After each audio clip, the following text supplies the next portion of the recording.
I'm very deeply sorry for the loss of that police officer, and I want to say, Holly, that I am sorry for your loss, but I had nothing to do with his death at all. If I could go back and I could change that night, I would, but I had nothing to do with it, and I'm sorry that it happened.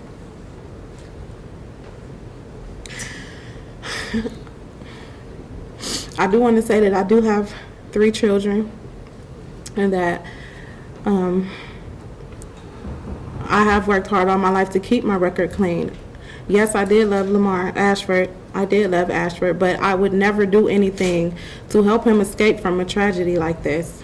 I would never do that. I was terrified that night. I have been haunted by this nightmare for the past 4 years of my life, thinking about it constantly every day. I have never been in a situation like this, and I didn't know how to react. He told me to get in the car that night, and he had a gun, and as my attorney stated, he just murdered somebody. I was terribly afraid. So I did what he asked me to do, which was get in the car. I never tried to help him escape. And he drove to his sister's house? Yes. Did you attempt to remove the gun from the automobile? Yes, I did, but the only reason that I did that is because he was making statements relative to the fact that he wanted to hurt himself, and I didn't want that to happen. That is the only reason that I moved the gun. And where did you move the gun to?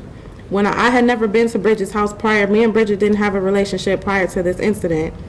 I had been to her house one time, and I didn't really know the layout of her house. The way her house is set up, the garage is attached to the house, and when I came into the house, the living room, you walk straight into the living room, and then it was a set of stairs. When I didn't want him, the whole purpose of me moving the gun was for him to not get to it.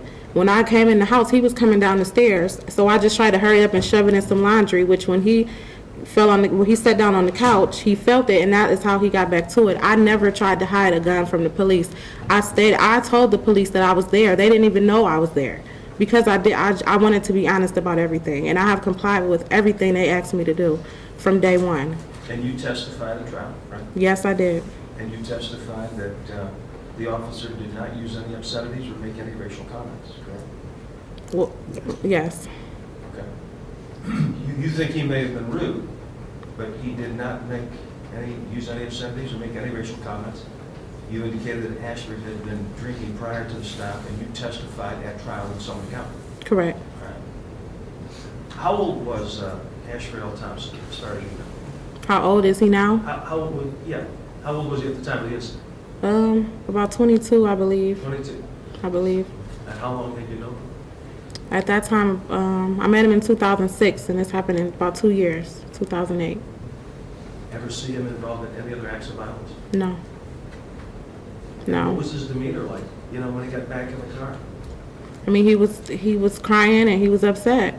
He was crying and he was upset? Mm-hmm. And did he remain upset as he drove to his sister's house? Yes. All right. Well, thank you for your comments. I appreciate it. You may be seated. You may be seated.